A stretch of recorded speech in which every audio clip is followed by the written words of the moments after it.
77%. That number was published in a peer-reviewed journal and then quietly filed away. No press release, no segment on the evening news, no panel discussion. 77% of foundational biohacking studies conducted over the last 3 decades used exclusively male subjects. Not mostly male, not predominantly male, exclusively 77%, meaning the protocols that became gospel, the fasting windows, the cold exposure, the training loads, the recovery cycles, were designed around a physiology that roughly half the population does not have, and then sold without asterisk to everyone. There's a specific kind of exhaustion that comes from doing everything right and still feeling like something is off. Not broken, not dramatic, just off.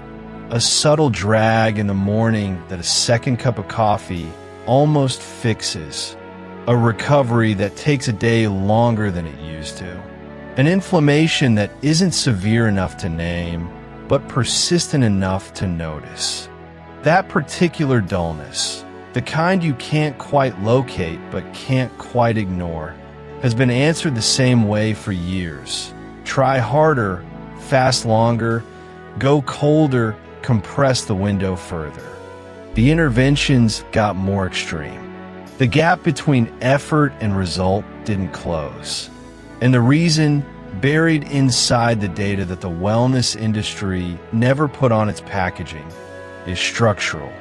The studies that built these protocols were built on men, average age roughly 34, in control conditions, not on a body moving through perimenopause or postmenopause, not on a body where cortisol rhythms shift, where the hormonal architecture reorganizes itself, where the entire biological landscape changes substantially in the decade between 45 and 55.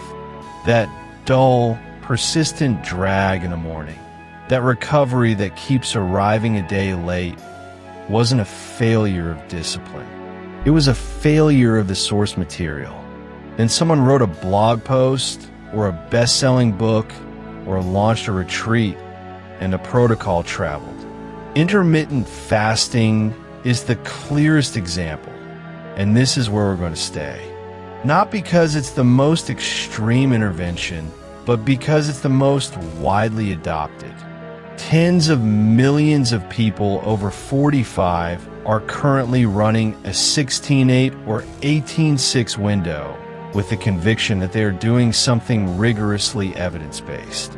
Some of them are. And some of them are running a protocol on a body that the original research never accounted for. Here's where this connects to something the biohacking literature has been slow to absorb. The body doesn't operate on information alone. It operates on signal, frequency. The state of the system receiving the input matters as much as the input itself. And that's not a metaphor. That's what the emerging research on the law of vibration and the law of attraction, read through a physiological lens, is beginning to formalize. The resonance of the internal environment shapes what the body can actually do with the protocols it's given, which means the gap isn't only in the studies. It's in the assumption that the same input produces the same output regardless of the system it enters. That assumption is what's breaking down. What that means at the cellular level, in the actual tissue, not in theory, is where this goes next. But hold the original number for one more second. 77%. Because the deeper question isn't just what was missing from those studies. It's what it means that you, or someone you love, may have spent years faithfully following instructions written for a body that wasn't yours. And whether the answer is simply a better protocol, or whether it points to something older and more precise that the research is only now beginning to reach? That question has an answer. It's coming. There's a number that keeps appearing in biomedical research databases, and it is not dramatic enough to make headlines, so almost nobody talks about it. 83%. That is the approximate proportion of foundational exercise and metabolic physiology studies published before 2010 that used exclusively male subjects, rodent or human, as their primary data source. Not a majority, not most, 83%. I want you to sit with that for a moment before we go any further. Not as a statistic, as something that happened to you specifically, in your kitchen, in your morning routine, in the discipline you have brought to a protocol that was never field tested on your body. I spent a lot of time in this material. I read the studies, I tracked the citations, and what I keep coming back to is something quieter than outrage. It is more like the feeling you get when you realize a map you have been trusting was drawn for a different city.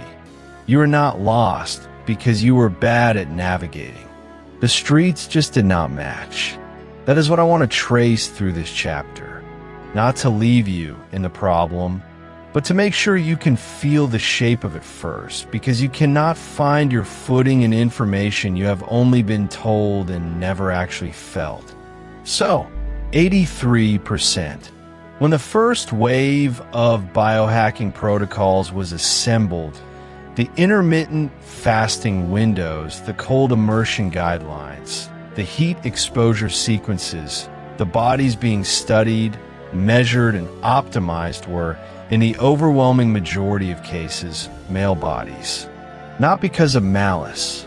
The reason is more banal than that, and in some ways more disturbing. Female physiology was considered a confounding variable.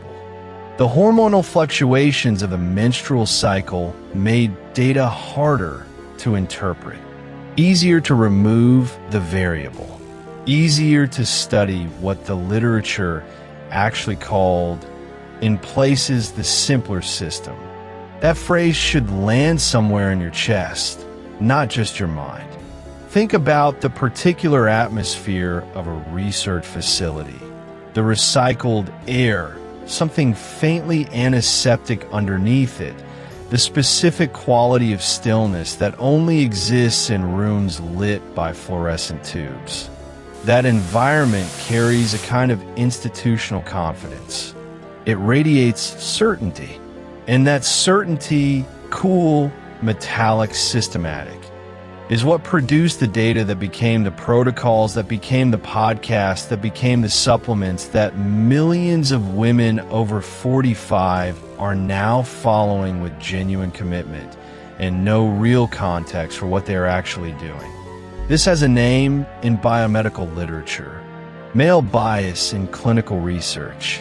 The NIH did not even formally require the inclusion of women in federally funded clinical trials until 1993.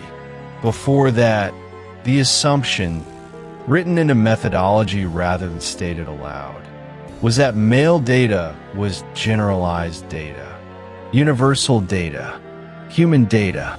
It was not. The consequences have been accumulating for 3 decades across cardiology, pharmacology, psychiatry. A 2020 analysis published in Biology of Sex Differences found that women are still significantly underrepresented in studies on metabolic interventions, the precise category that includes fasting, thermal stress, and cold exposure. Not slightly, significantly. So when a woman in her late 40s reads that a 16 to 8 fasting window improved insulin sensitivity and reduced inflammatory markers, she is reading data almost certainly generated from a study that did not include her biology. She is applying instructions written for a different body, with the faith of someone who has no reason to know the instructions were never meant for her. I want to be precise about where the failure is here, because this is the moment people usually rush past. That is not her failure. But I also do not want to land there too quickly, because I think the rushed absolution actually lets you off the hook in the wrong direction. Before we get to architecture and research gaps, I want you to feel what it actually costs. The months of a protocol that left you more fatigued than recovered. The frustration you probably labeled as lack of willpower. The way you quietly revised your expectations downward rather than questioning the map. That is the real texture of this. That is what the statistic means when it leaves the database and enters a life. Now we can talk about the mechanism.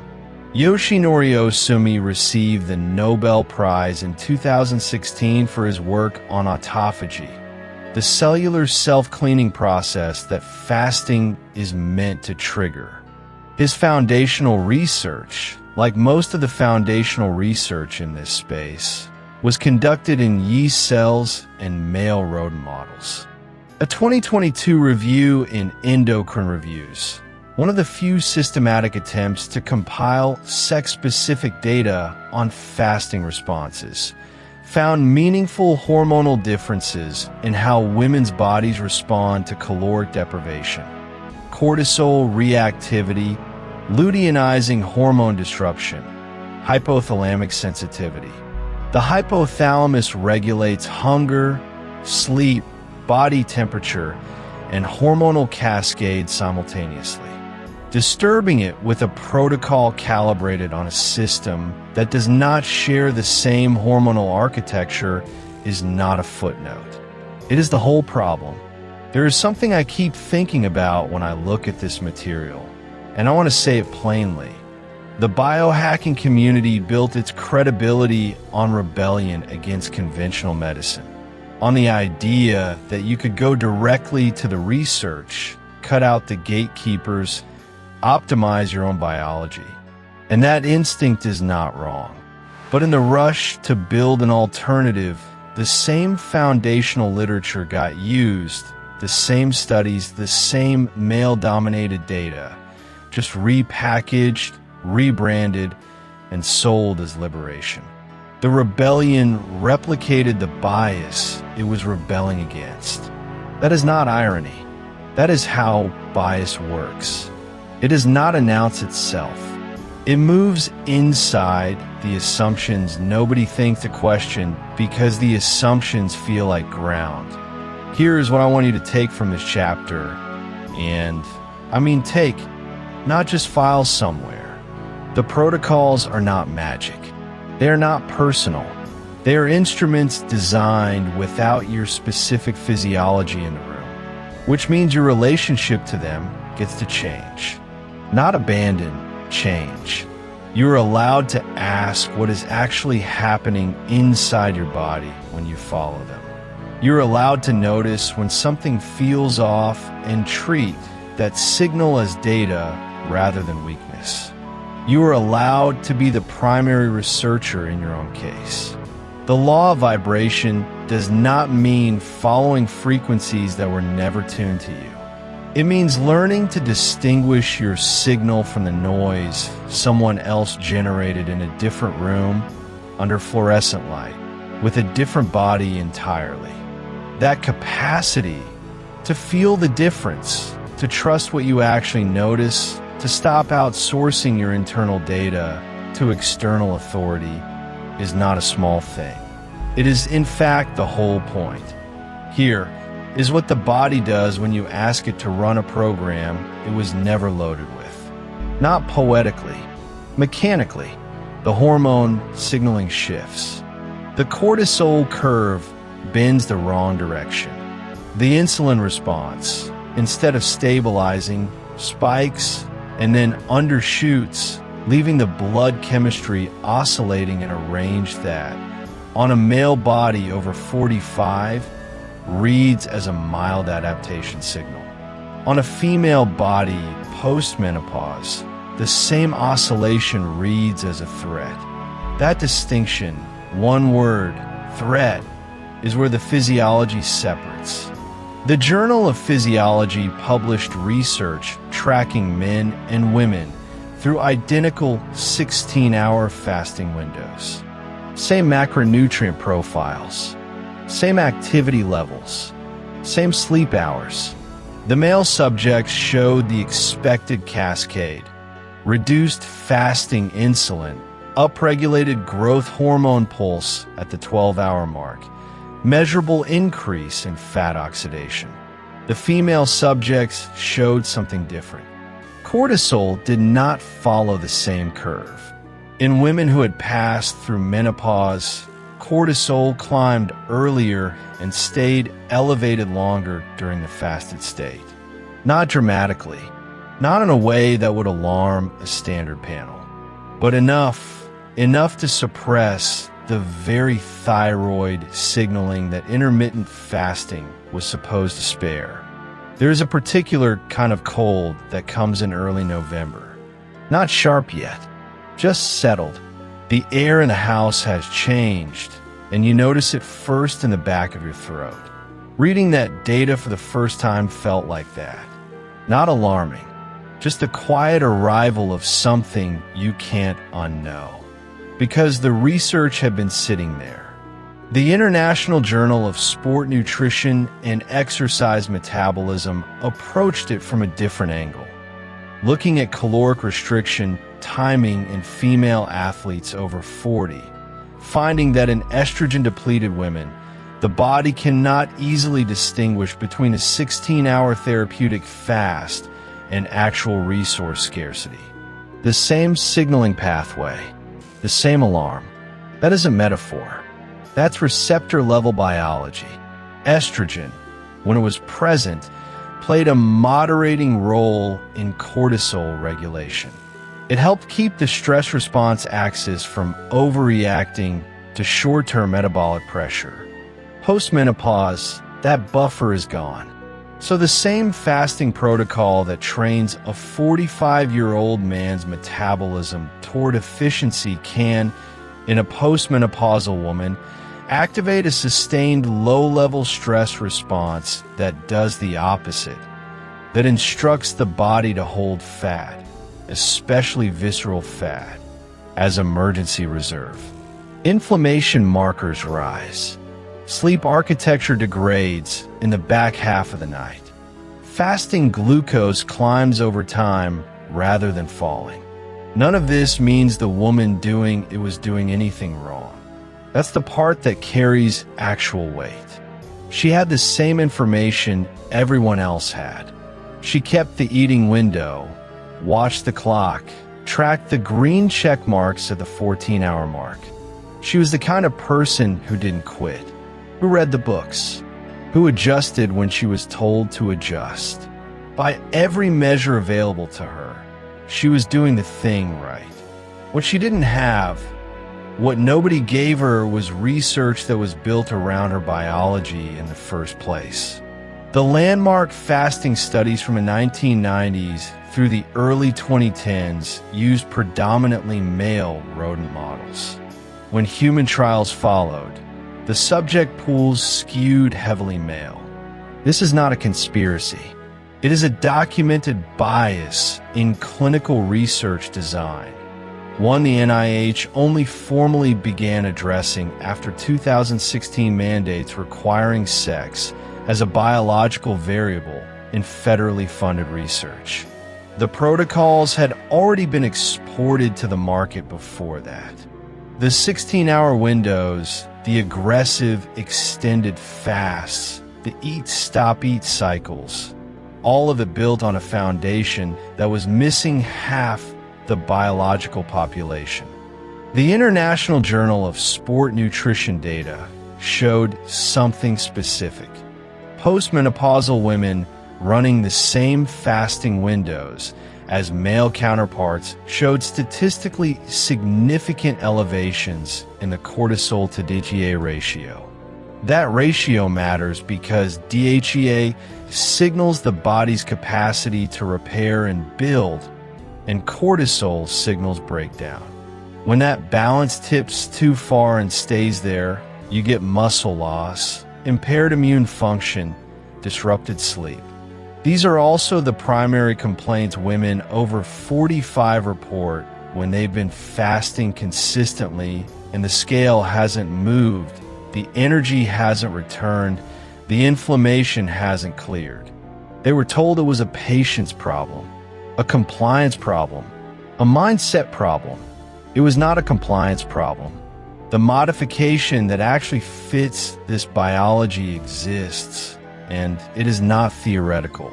Shorter eating windows, 12 to 14 hours rather than 16 to 18, produce a fundamentally different cortisol profile in postmenopausal women.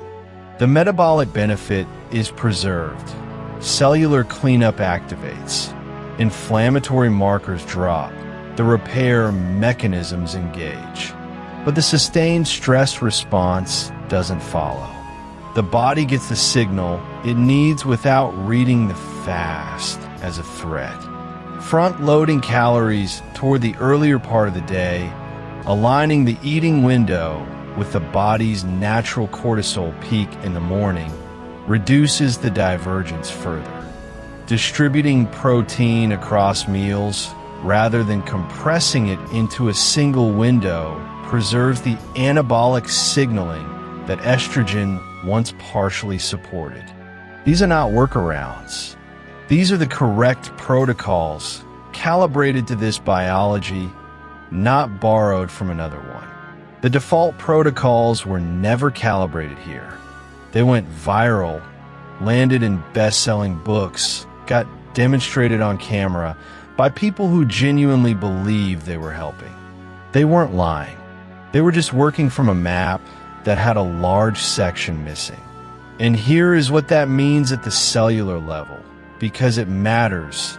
The body running a chronic low-level cortisol elevation is not in the same biological state as the body that is not. The kitchen in November, the smell of coffee at 6 in the morning, the particular stillness before anyone else is awake. A body in that state, relaxed and oriented toward its own repair, is doing something measurably different than a body that is quietly vigilant, monitoring, half-waiting for the other shoe. The cellular cleanup mechanism that fasting is supposed to activate, autophagy, functions differently under sustained stress signaling. The cleanup happens, but it happens in a threat context. Resources allocated to repair are simultaneously taxed by the stress response. The machinery runs two processes at once that, at a fundamental level, work against each other. Research at the intersection of stress physiology and metabolic biology has shown that the internal state at the time of a physiological intervention changes the nature of the intervention's effect. This is not mysticism. It is receptor occupancy, gene expression timing, the downstream effects of which signals arrived first, and how the cell was already oriented when they did. The inflammation does not clear as efficiently. Cellular debris processes more slowly. The mitochondrial renewal that makes fasting compelling for aging populations, that specific benefit, is blunted when the cellular environment is already occupied with stress signaling, which is why the protocol modification matters, and why it is not the whole answer. The 12 to 14 hour window, the morning alignment, the distributed protein, that is the structural foundation, and it is different from what most women over 45 were taught. But the body that enters the fast with evidence that this process is working for it, not running against it, produces a different cellular environment than the body still carrying the accumulated weight of having done everything right and been failed anyway. That weight is not irrational. It was earned carefully over years of faithful effort, and it compounds the problem it was trying to solve. The body that finally has a protocol matched to its actual biology still has to contend with what the previous years deposited, not just physiologically, but in a way that does not show up on any panel. The full cost of following instructions that were never written for you. The part that doesn't clear with a better eating window. That cost is real. It deserves to be looked at directly. And looking at it directly is, it turns out, part of what allows the repair to actually begin. There's a specific kind of exhaustion that doesn't come from working too hard. It comes from working hard in the wrong direction and not finding out until years later. You set the alarm. You followed the protocol. You skipped the meals when skipping was uncomfortable, got into the water when the water was cold, tracked the numbers and adjusted the windows and read the research and did the thing. You did it with real discipline, the kind that costs something. Not the Instagram kind. The kind that happens alone, in a kitchen, on a Tuesday when nobody is watching and you do it anyway because you decided this mattered. That commitment deserves to be named before this goes any further. There's a cup of coffee going cold on a counter right now. Metaphorically, maybe literally, next to the notebook where someone tracked their eating window for the 400 and something consecutive morning in a row. That image is not incidental. It is the texture of what this conversation is actually about. Real discipline, real time, real years.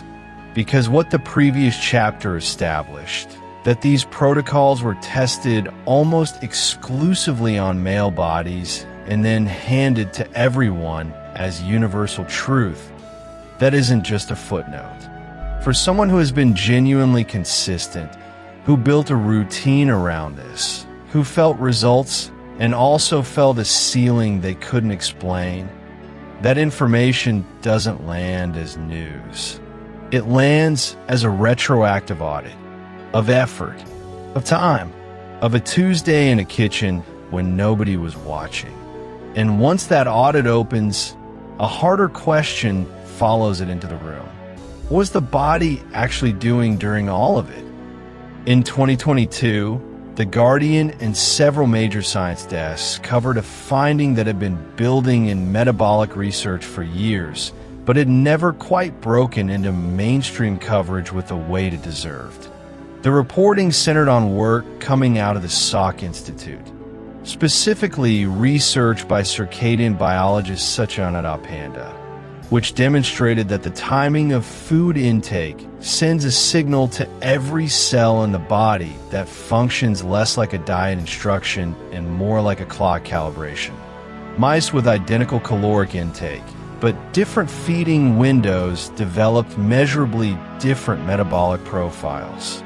Better liver function, better muscle preservation, lower systemic inflammation. Same food, different window, different biology. The mechanism wasn't starvation. It was synchrony. The cells weren't responding to absence of food.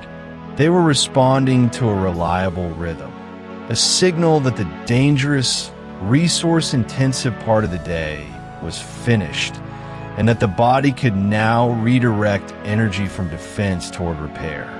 That distinction sounds subtle. It isn't. It is, in fact, the entire difference between fasting as punishment and fasting as information. The coffee on the counter goes cold while the body decides which mode it's in.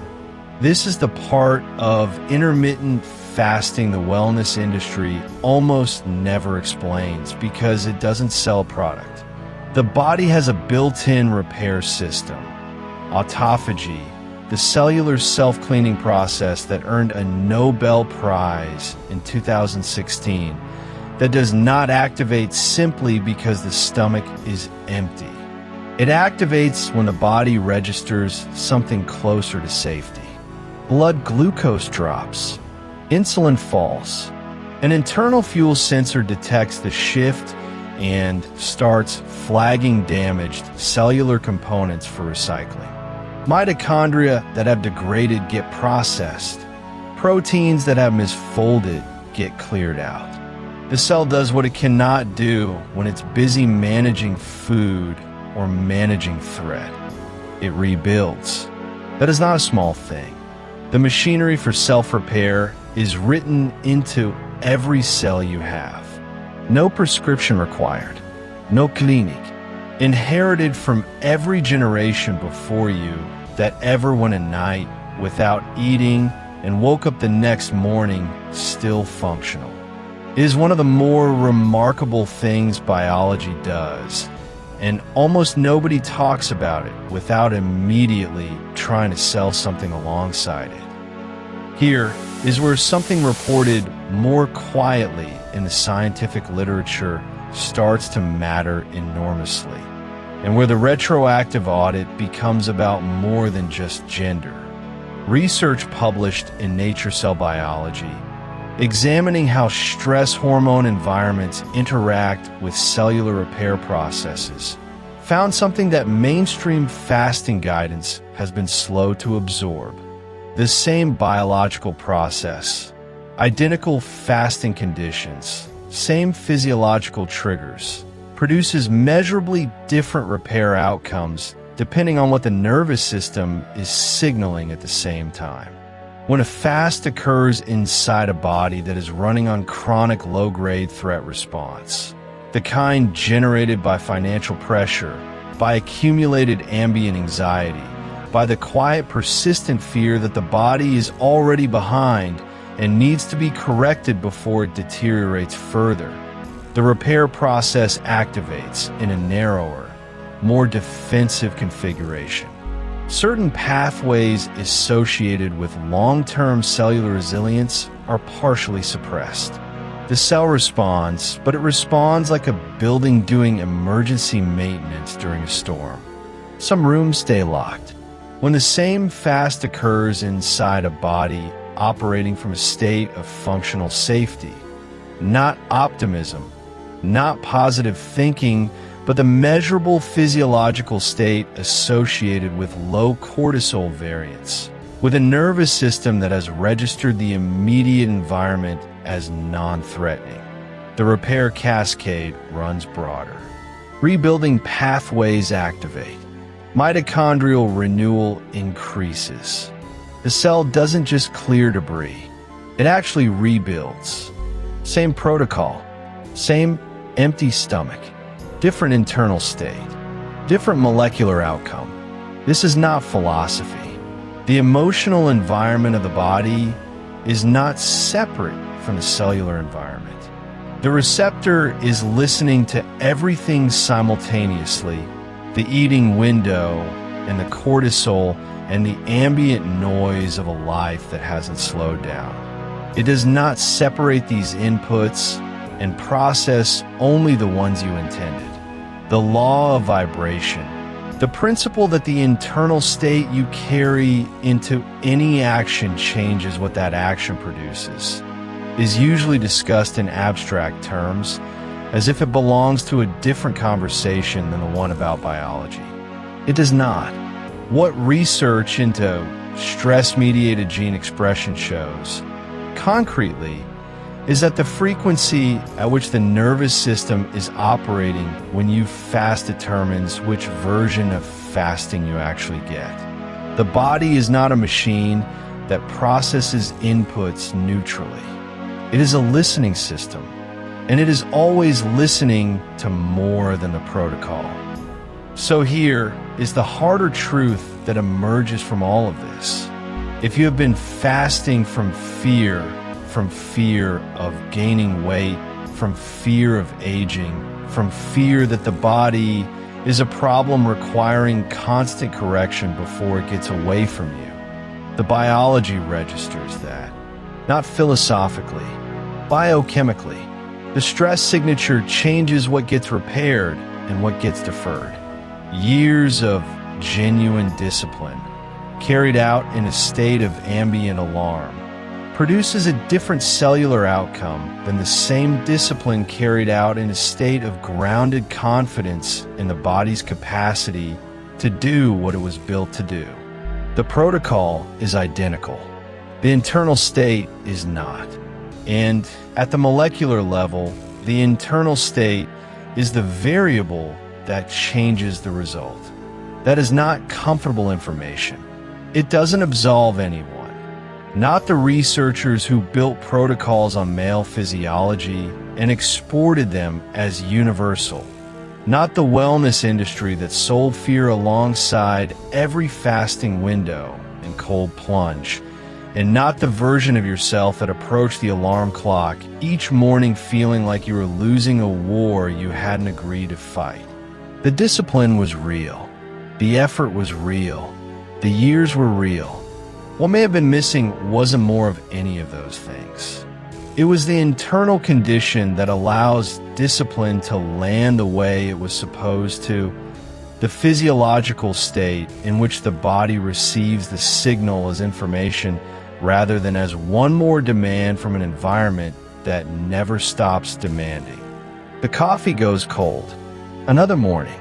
The question sitting in the room now is not whether the protocol works. It clearly does something real in the body.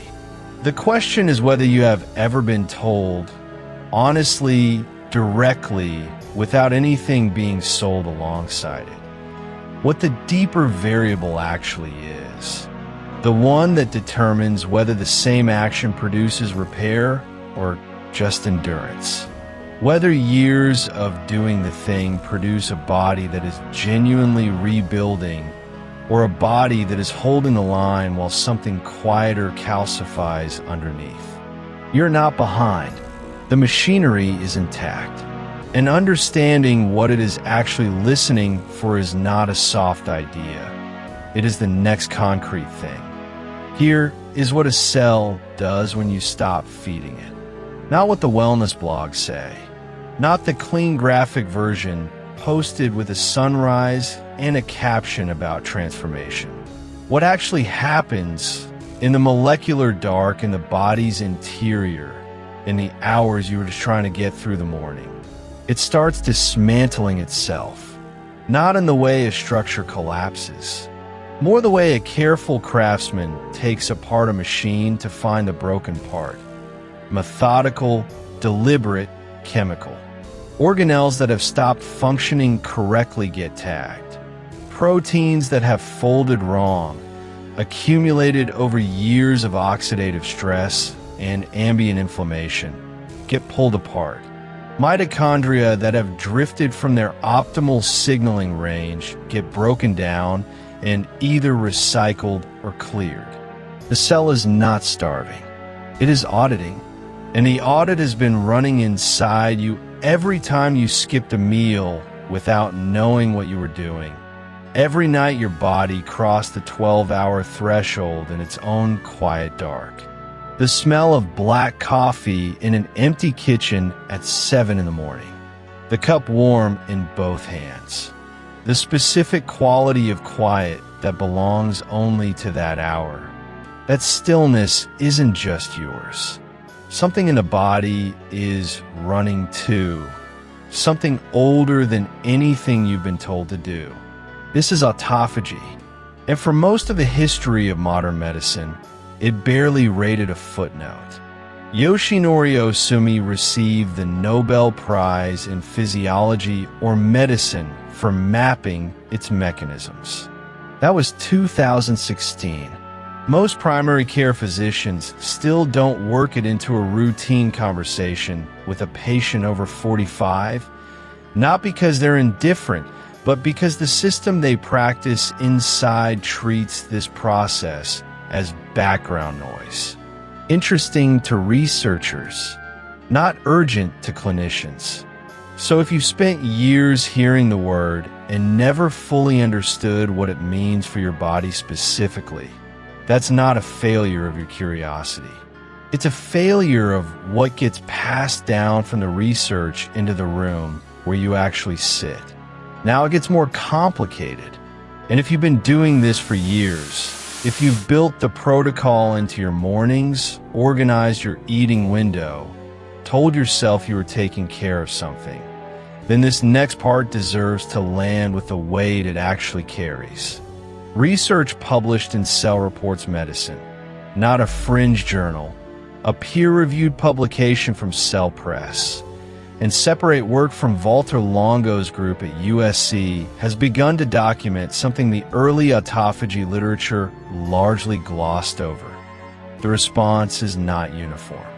The cellular housekeeping triggered by fasting does not run at the same depth, on the same timeline, or with the same downstream effect in everybody. Sex matters. Age matters. And the interaction between the two creates a landscape that a standard 16-hour fast treats as flat when it is anything but.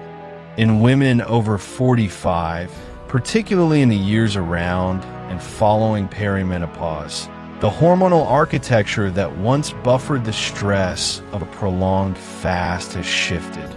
Estrogen played a role in that buffering that is difficult to overstate. Not just reproductively, but metabolically, mitochondrially at the level of how cells respond to caloric restriction signals. When estrogen declines, the cellular environment becomes more sensitive to what the body reads as threat. The fasting window that might produce clean autophagic activity in a man the same age can, in a woman in this hormonal transition, register differently at the level of the HPA axis, triggering cortisol elevation, disrupting the signaling autophagy depends on, and paradoxically accelerating some of the cellular aging it was meant to slow. If you have followed this protocol faithfully and felt worse for it, more exhausted, more frayed at the edges, not sharper, this may be the reason no one thought to name. Longo's group found that time-restricted eating protocols optimized on male subjects, which describes most of the early intermittent fasting research, because that research was primarily conducted on men, do not translate cleanly to women, especially not in the perimenopausal and postmenopausal window. The mechanism isn't mysterious. Receptor density, hormonal signaling cascades, mitochondrial density in specific tissue types. The body is not one body. The word fasting covers a range of biological events that depend heavily on who is doing the fasting and what their endocrine environment looks like at the moment. For men over 45, the picture is different but not simpler. Testosterone decline, which happens more gradually but no less certainly, affects skeletal muscles' response to the catabolic signals that accompany extended fasting. The autophagic cleanup the body initiates after hour 14 or 15 can begin pulling from lean mass in ways that a 28-year-old male body with robust anabolic signaling would simply override. The men who adopted aggressive fasting protocols in their late 30s and carried them unchanged into their late 40s are running the same protocol on a different machine. Nobody updated the manual. None of this means fasting doesn't work. The cellular maintenance it enables is real, and the research supporting it, from Longo's fasting mimicking diet data to work from the Salk Institute on circadian-aligned eating, is among the most compelling longevity science being produced right now. What it means is that the protocol is not the point. The protocol is a window. What matters is whether the body on the other side of that window is receiving what you're offering or defending against it.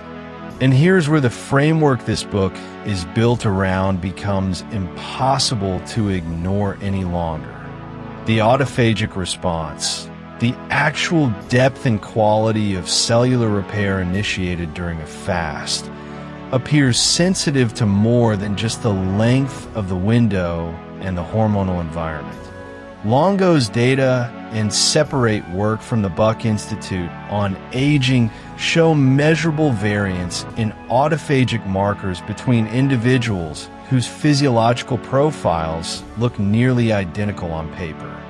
Same age range, same sex, comparable hormonal baseline, comparable fasting duration, different cellular outcomes.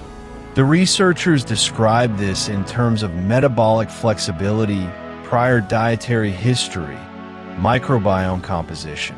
All real, all accounting for some of the variance, but not all of it. The remainder points somewhere that molecular biology alone keeps arriving at the edge of without crossing. Whether the internal state of the person fasting changes how the cellular engine actually runs. Whether a body that enters a fast carrying chronic low-level fear of its own decline, of what the numbers mean of time, responds to the same window differently than a body that enters from steadier ground. This is not metaphor. The HPA axis doesn't distinguish between a predator and a thought. Cortisol doesn't check your intentions before it interrupts the signal. This is where the law of vibration stops being philosophy and starts being physiology. The frequency at which your nervous system is running when you begin a fast is not separate from a fast. It is a variable inside it. And the law of attraction, the coherence between what you are broadcasting internally and what your biology organizes itself toward, operates at the cellular level as surely as it operates anywhere else. The body inclined toward repair, held in a state that signals safety rather than siege, appears to repair more completely. The research is building the case. The framework names what the research keeps finding at the edge of its instruments. You started this chapter with a cup of coffee in a quiet kitchen, doing something ancient without knowing its name. You end it knowing the name, and knowing that how you hold that cup, what lives in your body when you hold it, is part of the biology too. That is not a small thing. That is the thing most protocols never thought to measure. The body doesn't wait for your attention. Not the version you perform for a fitness app. Not the version you narrate to yourself in a mirror.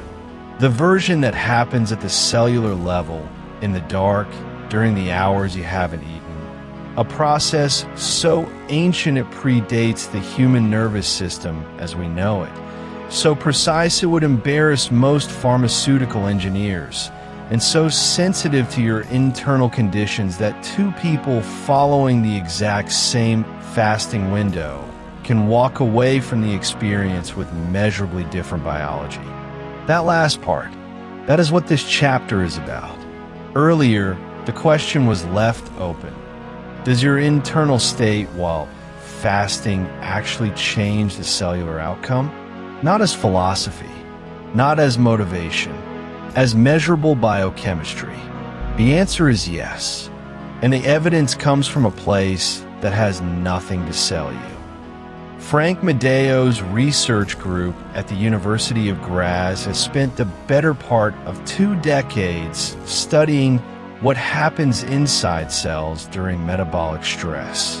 Medeo was among the first to rigorously document that spermidine, a compound found in aged cheese, wheat germ, and natto, triggers autophagy in human cells through the same pathway activated by caloric restriction. His team's work is not fringe.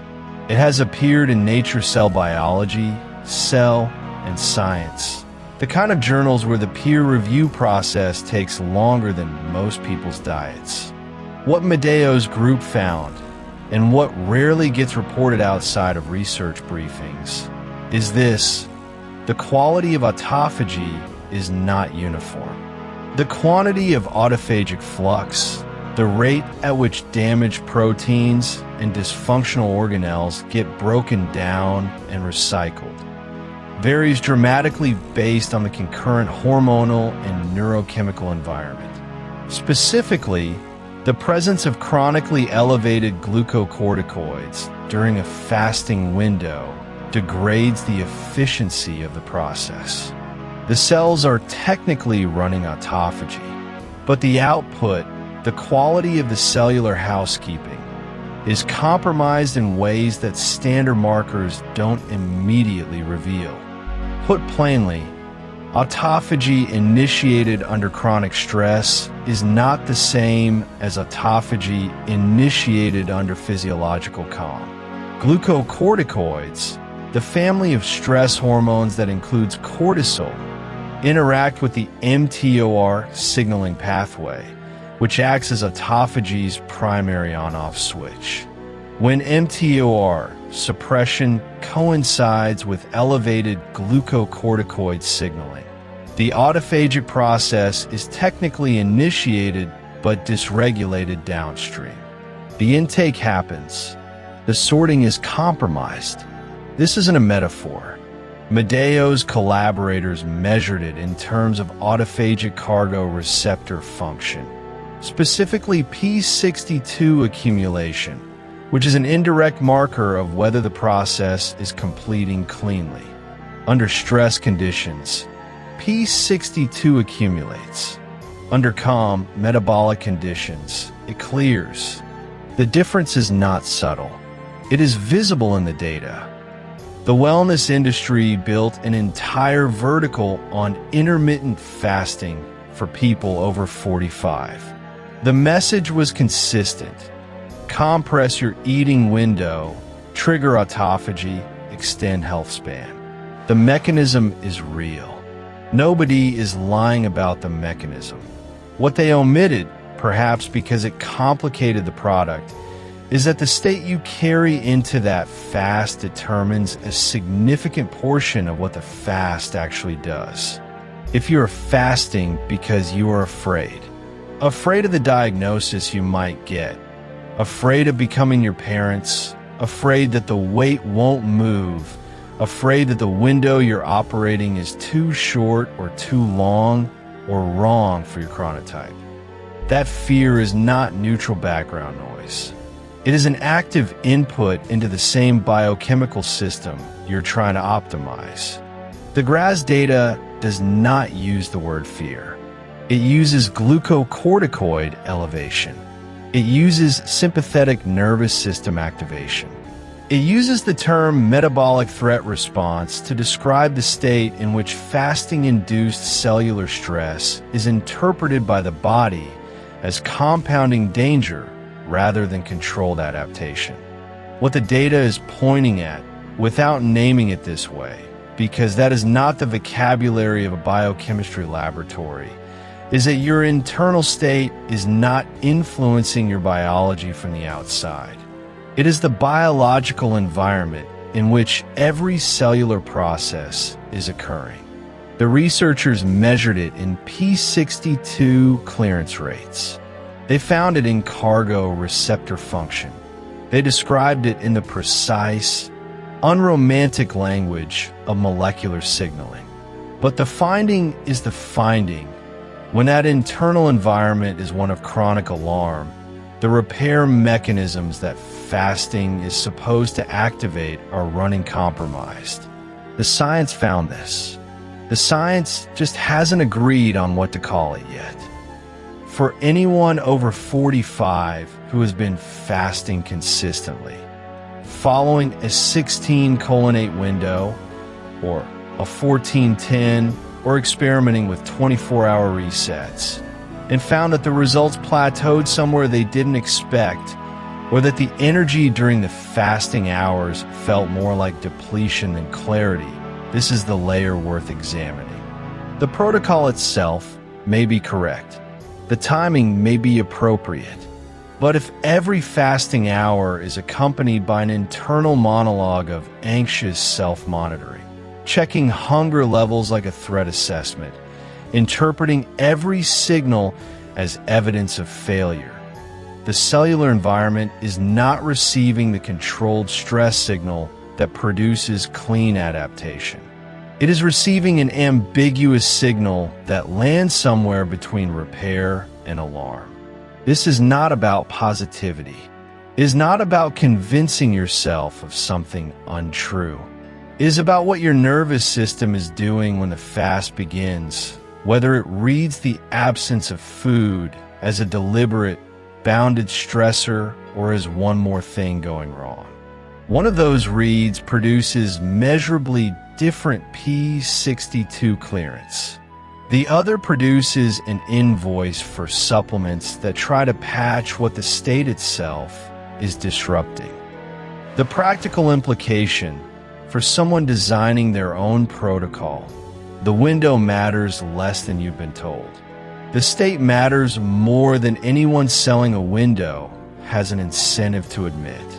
A 14-hour fast entered with a nervous system at a parasympathetic baseline. Slow morning, no immediate screen bombardment. The quiet before the house demands anything. That particular quality of stillness that accumulates in a room before the rest of the day arrives and starts asking will outperform an 18-hour fast entered with a body already running a low-grade emergency. The shorter window, cleaner conditions, does more of what the longer window was supposed to do.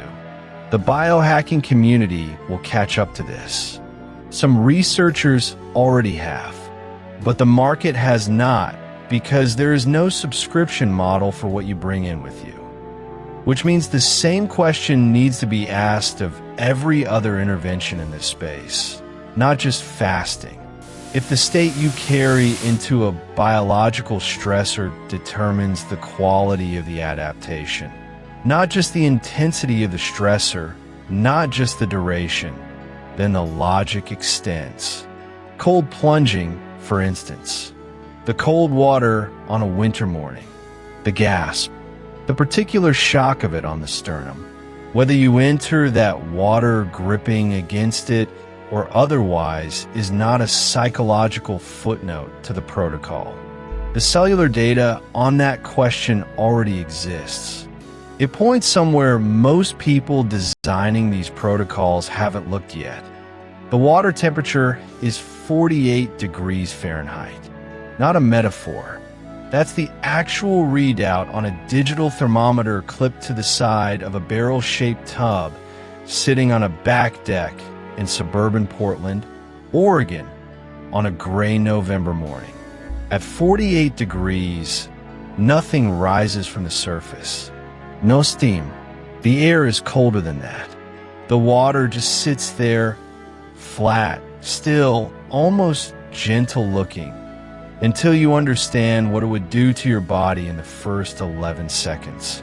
If you're watching this and you've stood outside on a morning like that, you already know the air. That's sheeter, decomposing leaves from the neighbor's maple that dropped late. Cold soil with weight to it, the kind that reports something about the season you didn't ask to receive. That sensory package, that specific combination of cold and wood and damp earth, that's the context for everything that follows in this chapter. Keep it with you because it matters. This conversation has been circling a specific question for several chapters without landing on it directly. Today it lands, because what we've been working toward is not whether cold water works.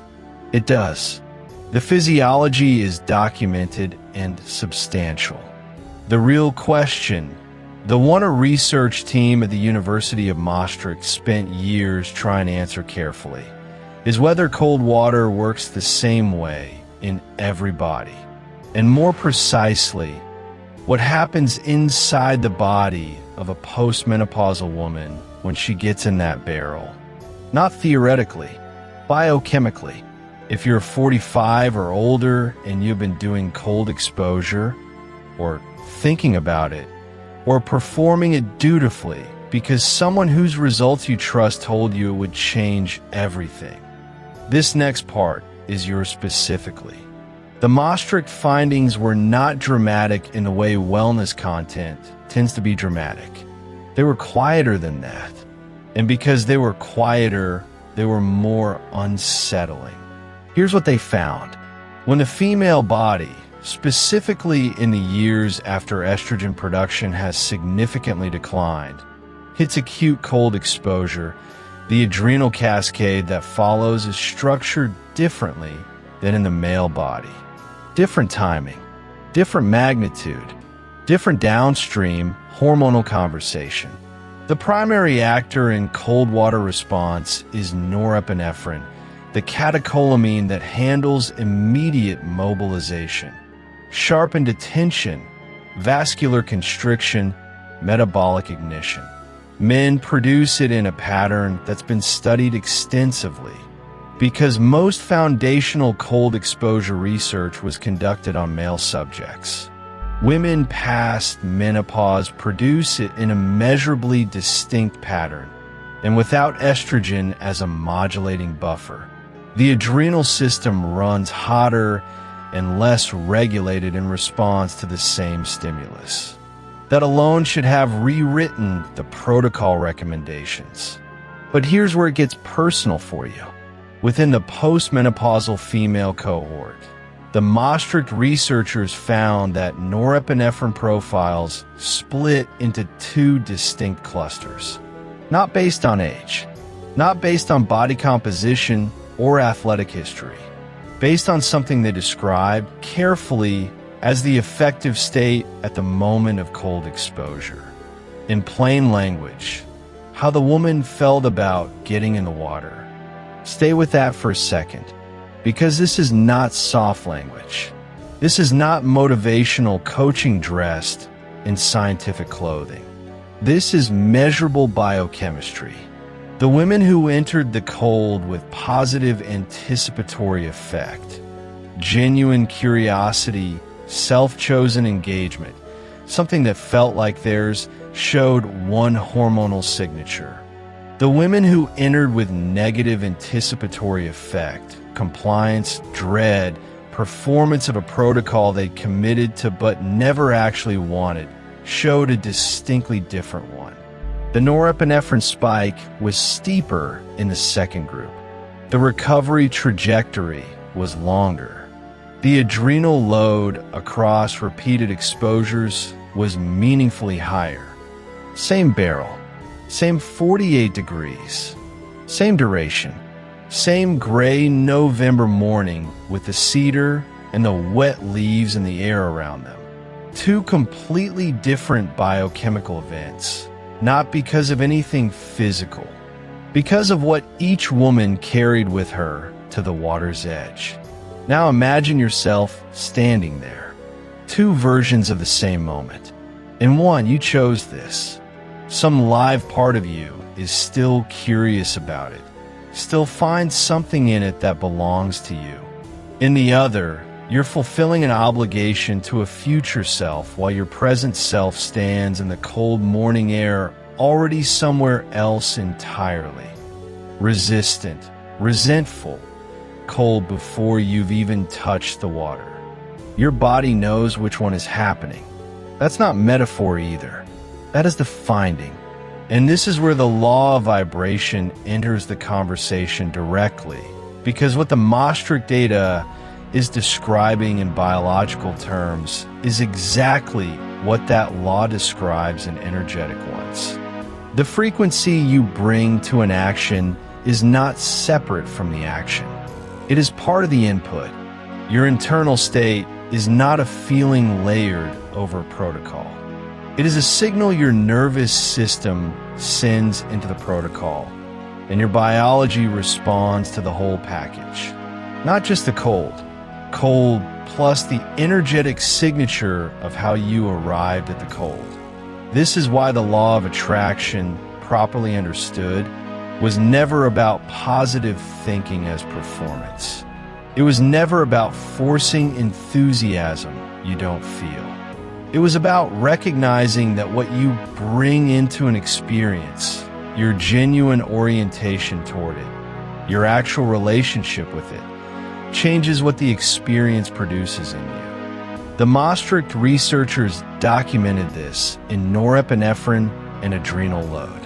The laws documented it differently in a different language a long time ago. They're describing the same underlying truth. For you, specifically for a woman over 45, navigating a post-estrogen adrenal landscape without the hormonal buffers you had for 3 decades, the difference between a chosen practice and a performed one is not minor. It is not motivational framing. It is a different hormonal event happening inside the same body in the same barrel of water. The biohacking world has talked for years about cold adaptation, the process by which repeated exposure trains the body to respond more efficiently, with lower stress cost and faster recovery. What this data quietly suggests is that in women, that adaptation may be state-dependent in ways nobody designed the protocols to account for.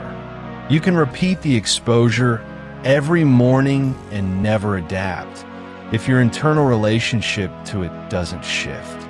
The body is not responding to cold. It's responding to cold plus the nervous system signature you brought to the water. That is not a small distinction. That is the entire game. Which means here is what you're actually taking from this chapter. The protocol is half the equation.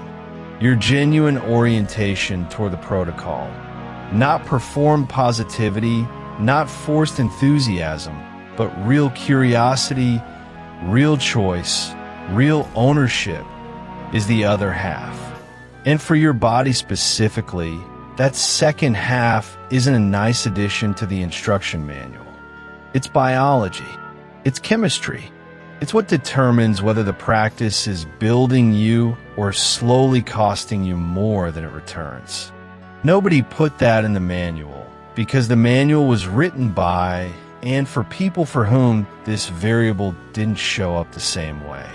You're not obligated to follow a protocol designed around a body that isn't yours. You are not failing a system when you notice that the system wasn't built with you in mind. You are doing something more honest than that. You're reading your own data in real time with the actual sophistication the research now supports. That's not a small thing. That's exactly where you need to be standing. There was a woman who had been doing everything right for 14 months. Not approximately right. Precisely right. The fasting window started at 8 in the evening and broke at noon, 16 hours clean, the way the study she had bookmarked described it. The cold exposure was 4 minutes at 55 degrees, 3 times a week. The duration she had cross-referenced across 3 separate podcasts hosted by researchers she trusted. She had read the mechanisms. She understood autophagy in enough detail to explain it to someone else. She was not guessing. She was executing. And something in her body was getting worse. Not dramatically. That is the cruelest version of this. Not a collapse, just a slow, grinding failure to improve. Energy that would not stabilize. Sleep that would not consolidate. A body that felt like it was bracing rather than restoring. She added consistency. She added stricter adherence. She gave it more time, and she arrived quietly and without anyone telling her at the conclusion that she was the problem. That is the story worth examining, not the protocols, the story. The research base that built the modern biohacking movement was constructed almost entirely on male subjects. Not always intentionally. Male physiology was simpler to standardize in a lab. No hormonal cycling to control for, no luteal phase to account for, no perimenopausal shift to isolate. Cleaner trials, more publishable results. The press release writes itself. And within a decade, those results became the template, not just for men, but for everyone. Cold plunge duration, fasting window length, training intensity, sleep architecture targets, time-restricted eating protocols. The majority of landmark studies behind each of these used male bodies, typically between 20 and 40 years old, as the model organism. Not a footnote, the model. The industry did not manufacture a lie. It did something subtler and in some ways more damaging. It universalized a partial truth. A partial truth with good production value is harder to correct than an outright falsehood. You can fact-check a falsehood. A partial truth, one that works beautifully for some people, reads like evidence, feels like evidence. And when someone for whom it does not work raises a hand, the system has an answer ready. Try harder, be more consistent, give it more time. The protocol is not questioned. The person is. The woman in her late 40s, postmenopausal or deep in the transition, following a 16-hour fasting window she found in a study she trusted. The study was real. The mechanism was real. Autophagy, cellular clearance, mitochondrial efficiency, all of it real. But the body in the study was not her body. Estrogen withdrawal changes how the body responds to caloric restriction in ways that are only beginning to be mapped. The HPA axis, the stress response architecture, runs hotter in perimenopausal women. Cortisol reactivity increases. Sensitivity to perceived starvation goes up. The body does not experience a 16-hour fast as maintenance. It can experience it as emergency. And she is told the data supports the protocol.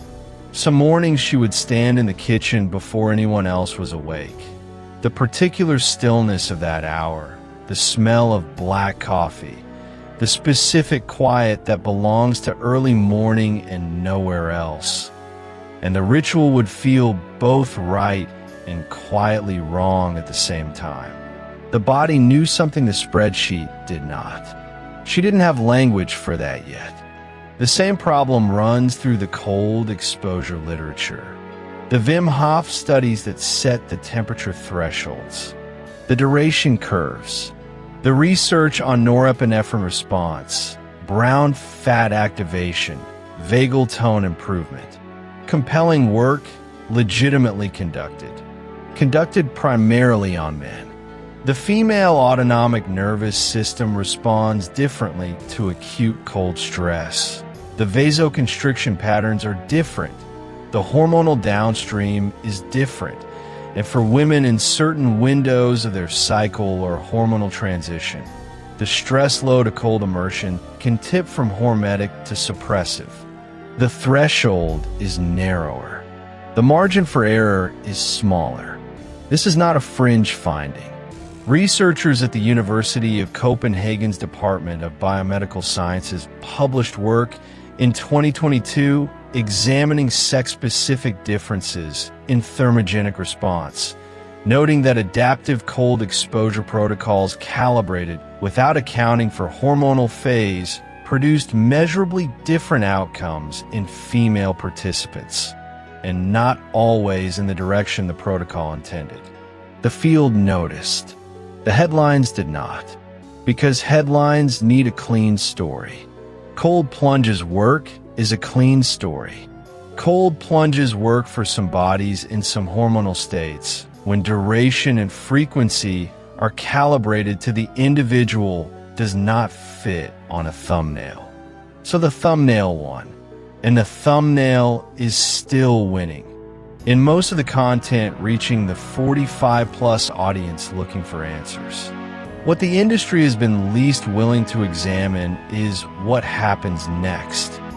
After the protocol fails, after the 14 months of precise execution produce nothing it promised. The clinical failure is real. But there is a second failure sitting behind it, quieter and more corrosive. The person internalizes the gap, as a personal deficit.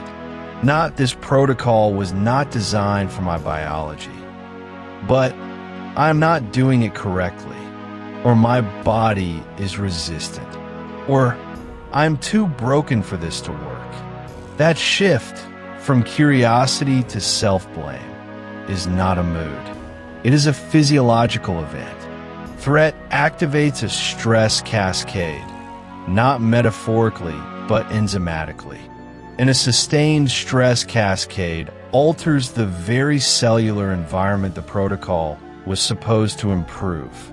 The mechanism being chaste, autophagy, mitochondrial renewal, metabolic flexibility, gets partially blocked by the chronic low-grade alarm of believing you have failed to access it. The internal state of the person running the protocol is not separate from the biology of the protocol. It is part of the input. A body moving through a fasting window in a state of metabolic trust, resting, repairing, cycling through ketone production without vigilance, is a different biochemical environment than a body running that same window taut with anxiety about whether it is working. The autophagic signal can be present in both. The cellular response to that signal is not identical. This is not philosophy. It is measurable, which brings the full shape of the problem into view. An industry that accelerated before it checked whose biology it was optimizing. That is the problem at scale. The individual cost of that acceleration is a person who was never given the information they needed to work with their own body, and who absorbed the failure of a mismatched protocol as confirmation of their own decline. That is what the personalization gap actually costs. Not just ineffectiveness, not just wasted money or wasted months. A story about the body that is not true, installed at the exact age when the body most needs to be trusted and believed because the protocol was real, the research was real, and no one told her that the body those studies were run on was never hers. The question is not whether these tools work. The data on time-restricted eating, cold exposure, resistance-based training, and metabolic cycling is substantial enough to take seriously. The question is whether the version of the tool being handed to you was ever calibrated for your biology, your hormonal history, your stress architecture, your reproductive stage, your specific cellular baseline at this specific decade. That question has never been louder, and the answer demands something the industry has not yet built. A protocol that begins with who you actually are. You already know something is off. You've been following the protocol carefully, the fasting window, the cold exposure, the sleep hygiene, and either nothing is moving the way it should, or something feels vaguely wrong in a way you can't quite name. That dissonance is not a character flaw. It's information. And what the research is now specific enough to say is that for postmenopausal women, the most widely circulated protocols were not built for your biology.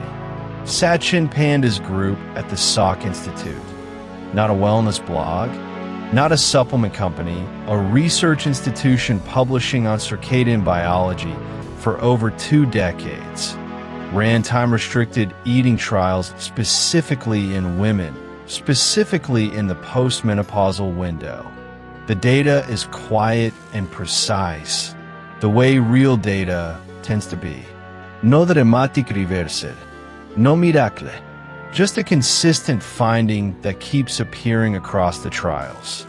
The women who ate within a 12 to 14-hour window showed meaningful improvements in metabolic markers, cellular repair indicators, and sleep architecture. Not the ones eating within 8 hours. Not the ones pushing to 16 or 18. The ones who did less. That finding lands differently once you understand what is actually happening during those final 2 hours of an extended fast. In women over 45, particularly postmenopause, when the estrogen buffer that modulates cortisol response is no longer operating at the same capacity, fasting beyond that 14-hour mark can trigger a measurable cortisol spike and a corresponding suppression of thyroid hormone conversion. The body reads the extended fast not as a healing pause, but as a resource scarcity signal. And a postmenopausal body under resource scarcity does not respond the way a younger body does. It does not upregulate fat burning cleanly. It begins to preserve. It slows metabolic rate. It holds water. It elevates inflammatory markers. The thing you are doing to get leaner and more resilient quietly starts working against you, and it does so without obvious symptoms for weeks, sometimes months, before the signal becomes impossible to ignore. The assumption baked into most fasting culture, and it is an assumption, not a conclusion, is that more restriction produces more benefit. That logic works reasonably well in a younger male body with robust hormonal recovery and a relatively stable stress baseline. It does not translate cleanly to postmenopausal physiology, and the data is now specific enough that pretending otherwise would mean ignoring what the research is actually showing. The same principle holds for cold exposure. The protocols that dominate the conversation, 3 to 4 minutes at 50 degrees Fahrenheit or below, often first thing in the morning, multiple times per week, are built on data from young male subjects. The norepinephrine spike, the dopamine cascade, the brown adipose tissue activation. These are real effects documented across solid research. But the protocol design assumes a nervous system primarily looking for activation, not one that is already running close to its stress ceiling. For women in the postmenopausal range, the parasympathetic nervous system, the vagal branch specifically, becomes a more central variable than it is for younger demographics. Work from the University of Southern California's Keck School of Medicine and separate research from the Karolinska Institutet looked at cold exposure intensity and vagal tone in middle-aged and older women, and the finding is consistent. Moderate cold exposure, shorter duration, less thermal shock, produces stronger and more durable vagal activation than aggressive immersion protocols. 60 to 90 seconds at cooler but not extreme temperatures.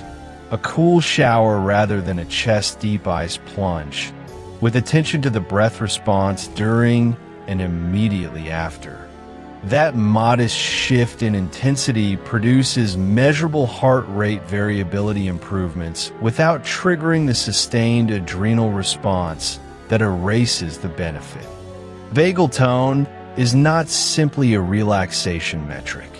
It correlates directly with immune regulation, inflammatory control, and the quality of cellular repair. A nervous system in mild, voluntary challenge recovers. A nervous system in sustained adrenal overdrive inhibits that repair. The cold is supposed to be the signal that tells the body, the challenge ended, you handled it, you are safe. When the exposure is too intense or too prolonged, that signal never arrives cleanly. The body stays in the middle of the stress response, waiting for a resolution that doesn't come. There's also the question of when, not just how long and how cold, but where these practices fall in the daily rhythm. Postmenopausal women show a measurable shift in circadian timing compared to premenopausal baseline. The core body temperature minimum, which governs the most restorative sleep, and the onset of optimal metabolic function tends to shift earlier. The biological window during which the body is most willing to run on endogenous fuel without triggering a stress response clusters earlier in the morning and closes earlier in the evening. Practically, this means the optimal eating window, according to Panda circadian work and subsequent research from the University of Texas Southwestern Medical Center, opens earlier, around 7 or 8 in the morning rather than noon, and closes by 6 or 7 in the evening. This is the opposite of the widely circulated skip breakfast, eat from noon to 8 model. That model was designed around and tested primarily on male subjects. For postmenopausal women, it lands at precisely the wrong point in the circadian curve. The body waits through its most metabolically active morning hours, then receives food during the descending tail of its daily rhythm. When insulin sensitivity is lower and the cellular repair window is already narrowing. Realigning the eating window to match postmenopausal circadian biology, earlier open, earlier close, 12 to 14 hours of overnight fast rather than 16 or more, is a structural change that aligns the practice with how the body actually works. That is the whole game. Not more discipline, not harder edges. Alignment. The SOC data is published.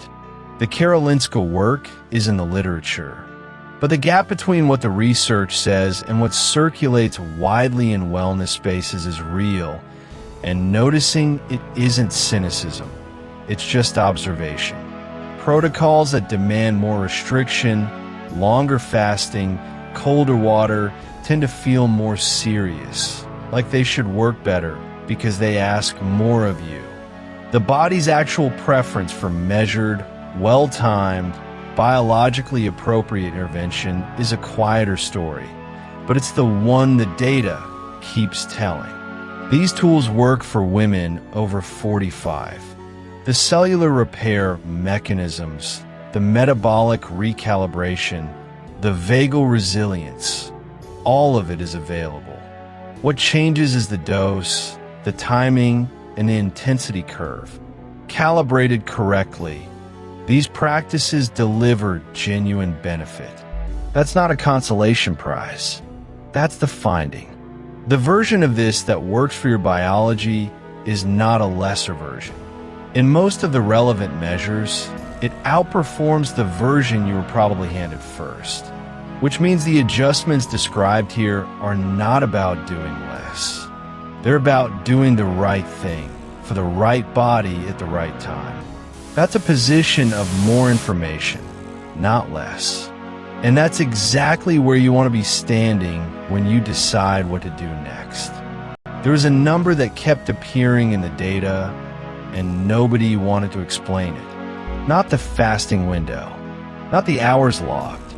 The number was this: 2 people, same protocol, same lab values at baseline, same diet composition. And after 12 weeks, their inflammatory cytokine profiles had diverged by a factor that the lead researcher described in his notes as clinically unexpected. He published the results. He listed confounding variables. He did not list the one that almost certainly explained the gap, because it wasn't the kind of variable you submit to peer review without risking your reputation. That open question has been sitting in this video since the first chapter. This is where it closes. The mechanism of autophagy is not in dispute. Cells, when deprived of external fuel for long enough, turn inward. They begin a process of selective dismantling, identifying damaged proteins, misfolded structures, cellular debris that has been accumulating for years, and consuming it, recycling it. The body, under the right conditions, becomes its own repair system. This much is established. Nobel Prize, 2016, Yoshinori Osumi, though his work was on yeast, and the translation to human longevity protocols has been, to put it charitably, more commercial than cautious. What is less discussed is the signaling environment in which autophagy occurs. Think of it this way. The cell doesn't just receive a caloric signal. It receives a context. The hormonal bath surrounding that cell at hour 14 of a fast. When a migrating motor complex finally clears the gut. When the liver begins shifting from glycolytic to ketogenic metabolism. When mTOR suppression deepens. That bath is not composed of glucose alone. It is composed of cortisol, of interleukin-6, of norepinephrine, of the downstream molecular products of every thought the nervous system has registered as a threat in the preceding hours. Psychoneuroimmunology has been measuring this since the 1970s. The field doesn't get the cultural attention it deserves because it doesn't have a product to sell. But the data is substantial, and it is not fringe.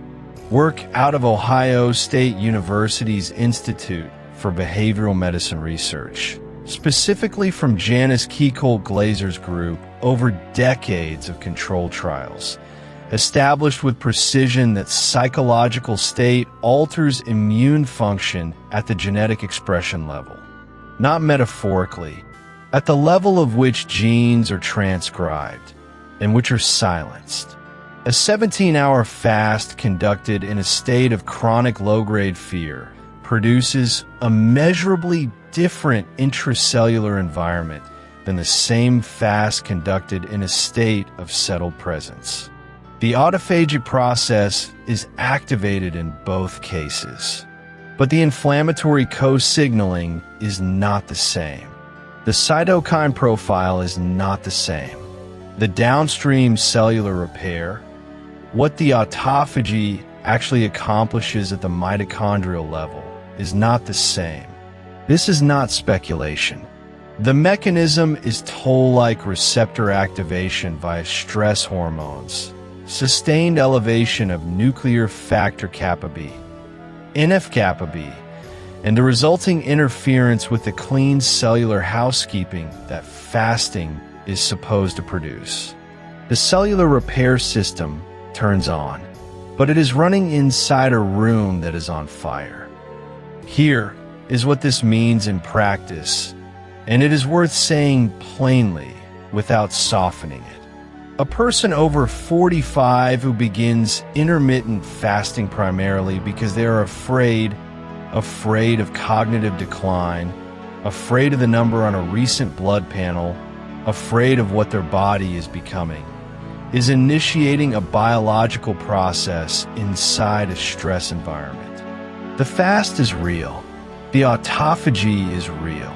The repair mechanisms are genuinely activated.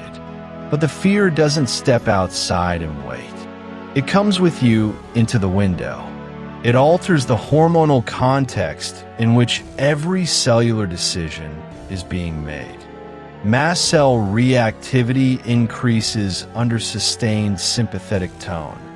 Gut permeability, already a concern in fasting protocols applied incorrectly to women over 45, as we covered earlier, is further compromised by elevated corticotropin-releasing hormone.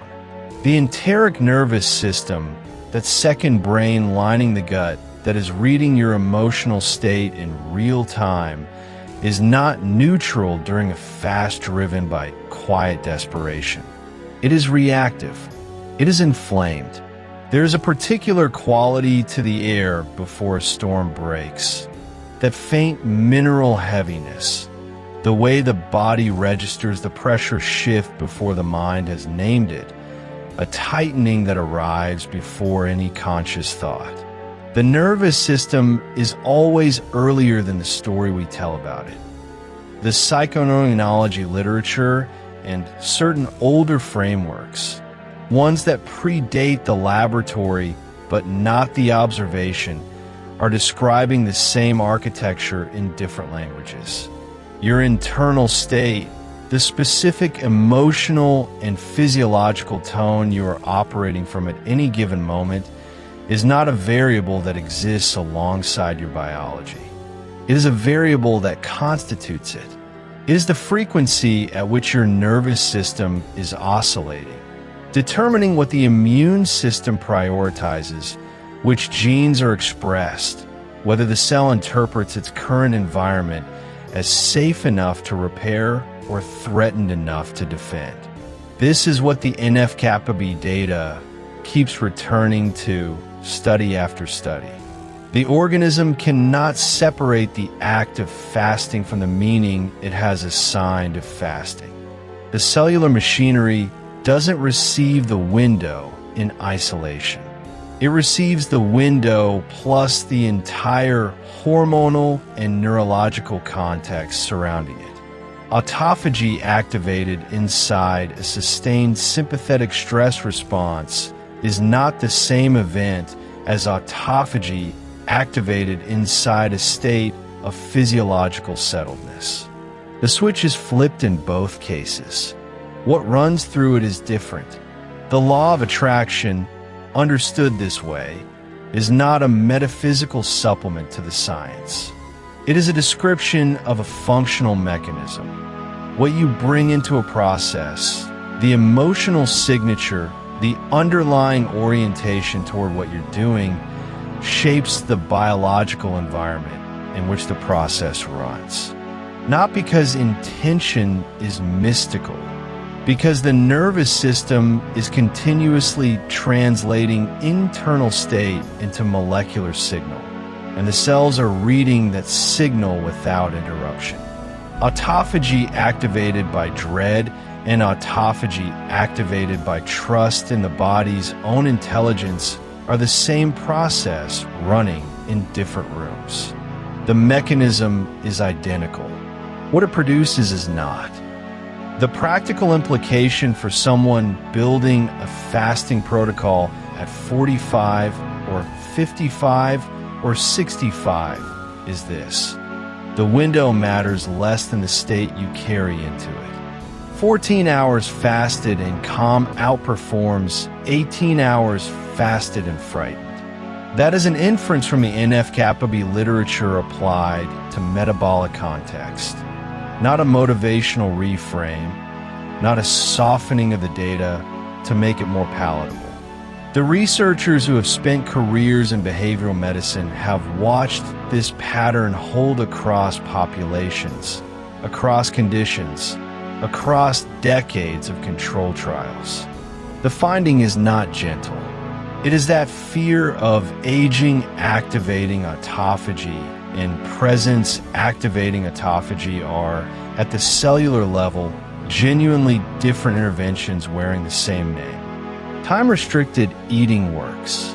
The cellular repair mechanisms are real, documented, and accessible without pharmaceutical intervention. But the variable that has remained unlisted across every published biohacking protocol, not the window length, not the feeding composition, not the exercise timing, is the internal state of the practitioner. It has been unmeasured not because it is unmeasurable, but because the instruments for measuring it sit in a different department, and that department hasn't been in the room. And now the thing worth sitting with as this chapter closes. Go back to the divergence in the opening data. Two people, identical protocol, inflammatory cytokine profiles separating by a factor no one wanted to name, and hold it against what the mechanism actually requires. The difference between those two profiles was not the fast. It was the context in which the fast ran. It was cortisol load, sympathetic tone, NF-kappa B activity, the cumulative hormonal signature of two nervous systems that arrived at the same protocol from entirely different internal positions. One of them was repairing. One of them was defending. Both of them were fasting. That is the number no one listed. not because the data was missing, because the question required looking across departments, across frameworks, across the boundary between what we treat as biology and what we treat as something else entirely, something less rigorous, less submittable, less safe to name and print. The cytokine divergence was always pointing here. The gap in the data was a gap in the map, not in the territory. What remains is the question of what you do with that, not as concept, but as practice. That is where this series turns next. There's a story that moved through science journalism in 2016 and then almost immediately stopped moving. Yoshinori Ohsumi won the Nobel Prize in Physiology or Medicine that October for work he had been doing since the early 1990s. Patient, unglamorous bench science on how cells eat themselves. Autophagy. The prize was legitimate, the coverage was brief, and within a month the word had been absorbed into the wellness market and attached to every fasting protocol with a logo. Ohsumi himself, in the interviews that followed the announcement, said something that received almost no attention. That the conditions under which autophagy is initiated matter as much as the fact of its initiation. That the cell's repair capacity is not a switch. That the organism's surrounding state shapes the depth of the process. That sentence did not make it into the app notifications. It did not make it onto the back covers. What made it into the market was the duration. 16 hours. 18. The window. The clean portable number that fits inside a countdown timer and can be tracked and gamified and sold. What stayed in the literature, in the slower, less photogenic conversation between researchers at places like the Buck Institute for Research on Aging in Novato, was the more complicated finding that autophagic flux, the actual completion rate of cellular repair rather than its mere activation, is sensitive to the organism's threat state. That a body fasting under chronic inflammatory load, under the autonomic signature of sustained stress, initiates the process differently than a body fasting from a position of settled physiological safety. The protocol is the same. The biology is not. This is the gap that does not get covered because the gap cannot be packaged. There is no product that closes it. Closing it is an interior adjustment, a shift in what the body is doing at the level of its own nervous system when the clock starts. In the wellness market, which is extraordinarily good at finding the outer edge of a real finding and building a revenue model around it, has no mechanism for profiting from the interior. The morning Ohsumi's prize was announced, the air outside had that particular quality that October sometimes produces, the light going early, a cold coming in under the door, even in rooms that feel sealed. The kind of morning where you become briefly aware of your own body as a system running without your permission, cycling through processes you did not authorize and cannot fully observe. That awareness is usually uncomfortable. The market offers to make it comfortable again by giving you a protocol. The protocol is easier than the question the awareness was trying to ask. The question is something like, what are you bringing into the fast? Not what you ate the night before. The research has adequately covered that. What psychological state, what autonomic tenor, what accumulation of unresolved threat signaling does the body carry as it shifts into the repair window? Because the Nobel laureate said, in a sentence no one put on a supplement label, that the machinery is reading that, not metaphorically, as part of the mechanism. This is the information that does not reach the person fasting on an app right now. The person who is counting down the hours correctly, following the protocol precisely, and getting a fraction of the biological return because nobody told them that the duration is the beginning of the question, not the end of it. The decade of research following Osumi's prize has made this progressively clearer and progressively less marketable. Clearer because the cellular biology of threat response and the cellular biology of autophagy completion are not separate systems operating in parallel. They share signaling infrastructure. The cortisol-adjacent pathways that govern how the body reads danger are the same pathways that modulate repair depth. Less marketable, because acknowledging this requires telling the consumer that the product alone is insufficient, that something internal is also required, that the person inside the protocol is part of the protocol. The supplement companies will find a way to sell this eventually. They will name it something, offer a stack. The Buck Institute research will surface inside an app within 2 years with a feature built around it and the complexity reduced to a score. Before that happens is now. That is what this channel has been across the episodes that brought you here. Not a counter program, not a philosophy, but a function of timing. The space between the finding and the product. Between the sentence the Nobel laureate said in 2016 that no one ran and the label someone will print on a bottle by 2026. That space is narrow and it closes fast.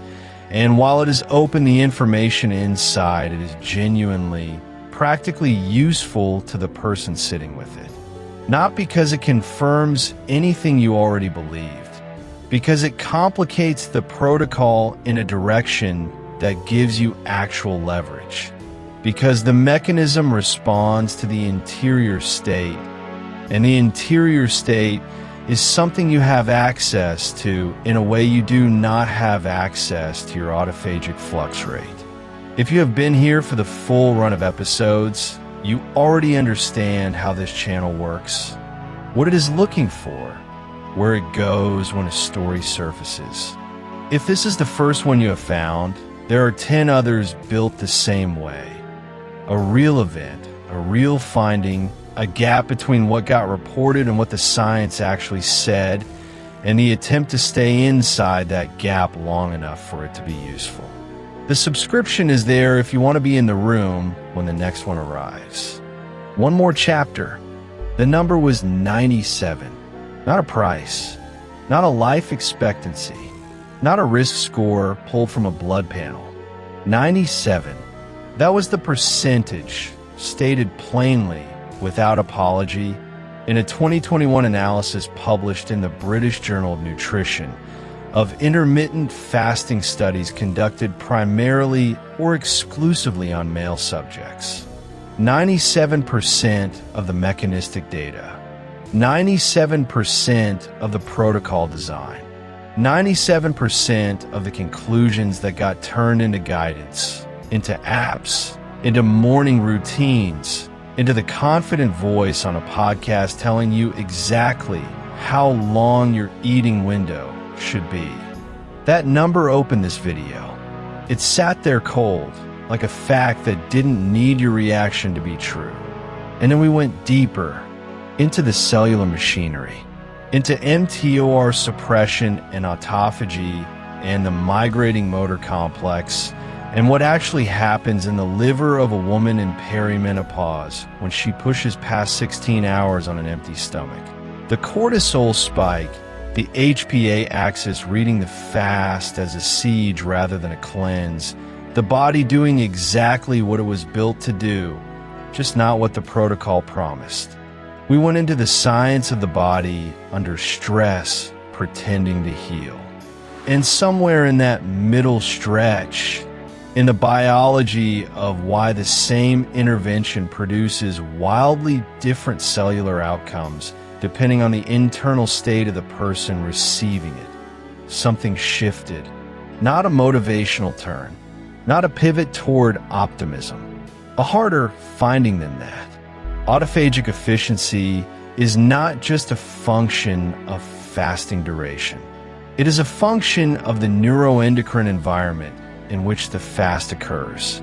A body moving through a 16-hour window in a state of chronic low-grade threat produces a different molecular signature than a body moving through the same window in a state of physiological safety.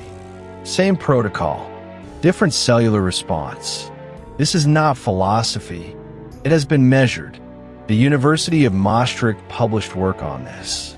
So did researchers at the Salk Institute examining how circadian rhythm disruption, itself a stress response, blunts the autophagic signaling that fasting is supposed to amplify. The body does not evaluate the intervention in isolation. It evaluates the intervention in context. The context is you. That is what the 97% actually means. Read from the other side. It is not only a failure of scientific representation, though it is that. It is not only an indictment of how longevity research has been built on a single body type and called universal, though it is that too. It is something older and quieter than institutional failure. That number, 97, is the gap where you become the study that was never run. Not because the science failed you, but because the science, by its incompleteness, has handed you something the completed science never could: the necessity of attention. The necessity of returning to your own data, your own morning, your own body's particular response to going without food for 14 hours versus 16, to breaking a fast with warm bone broth instead of cold water, to fasting through a high-stress week versus a quiet one. The coffee that has gone cool on the counter before you remember to drink it. That morning, that particular quality of distraction, the jaw already tight before the day has properly started. These are variables. They're not soft variables. They're the ones the study forgot to include. And here's the thing that doesn't leave the room quietly. Any intervention in the body, any protocol, any window, any cold exposure, any supplement stack, any deliberately imposed biological stressor designed to trigger repair begins before it begins. It begins in the state of the person walking into it. This is not motivational language. There is no inspiration in what I'm describing.